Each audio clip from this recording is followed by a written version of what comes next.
Violet, reporting for V News on the lost colony of Roanoke Island.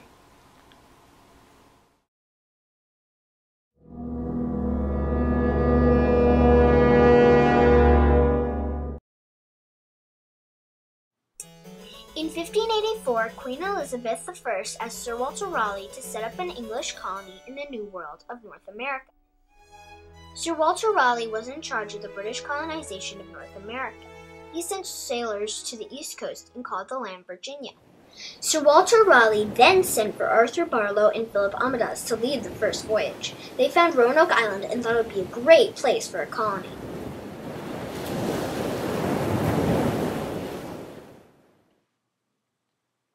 Native Americans lived on the island. They were very generous to the explorers. When it was time to leave, Amadas and Barlow brought back two Native Americans named Wanchese and Manteo.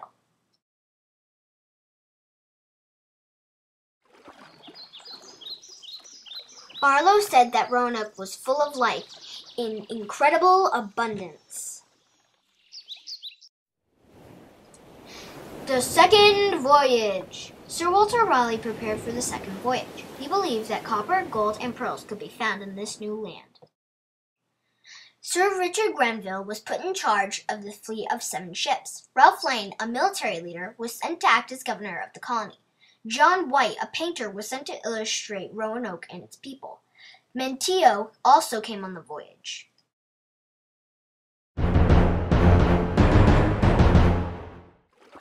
They arrived at Roanoke July 11, 1585. They explored the nearby islands and the mainland. They built a fort that was known as Fort Raleigh. They saw animals and plants they had never seen before. John White made paintings of them to send back to England.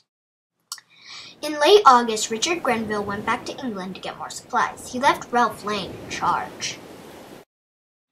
One of the issues the colonists faced was a lack of food. At first, the Native Americans were generous and gave the colonists some of their corn. But then, Lane and his men tried to force the Native Americans to feed them.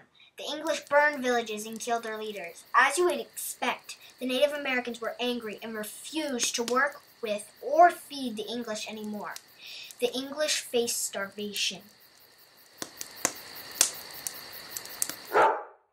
They became so desperate they made stew out of their 2 guard dogs. At this time, Sir Francis Drake sailed to Roanoke. All but 15 men decided to leave the colony with Drake. Grenville returned 1 month later. When he found the colony deserted, he left the 15 men to hold the fort and returned to England.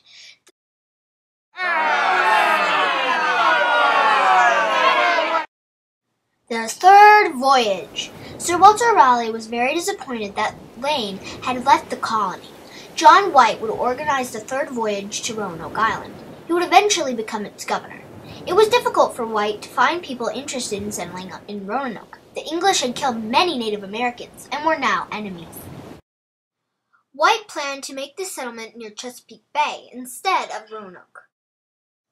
Simon Fernandez was the captain of the ship. He did not want to take the settlers to Chesapeake Bay, but he wanted to be a pirate.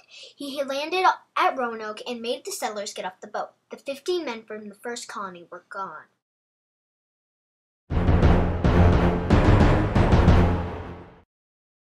White tried to make the best out of this bad situation. The colonists started to build homes. They also traveled to a nearby island called Croatoan, which was the home of Manteo. They hoped the tribe would be friendly. Unfortunately, George Howe, one of the colonists, was murdered by the Native Americans, and to take revenge, White's men attacked some Native Americans who they thought were from the tribe of Wingina, but they were Croatoans. On August 18, 1587, John White's daughter, Eleanor Dare, gave birth to Virginia Dare, the first English person born in America.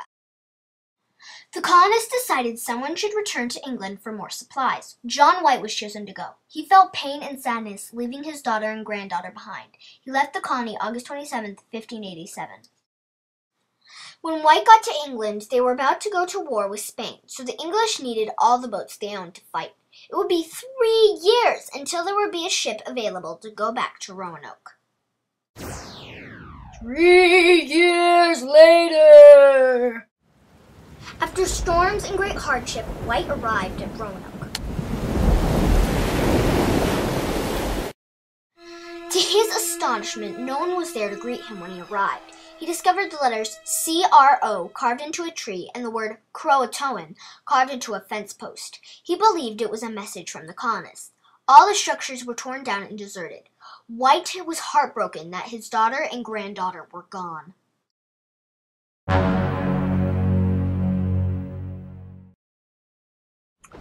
The next day, White was going to sail to the island of Croatoan, hoping the settlers would be there. But a storm came and they were blown off course, and the ship returned to England. Mystery! What happened to the colony of Roanoke? Historians continue to search for clues about the lost colony. What happened? The natives killed the colonists. The colonists were killed by disease. They left Roanoke and went to live with the Croatoans. What do you think?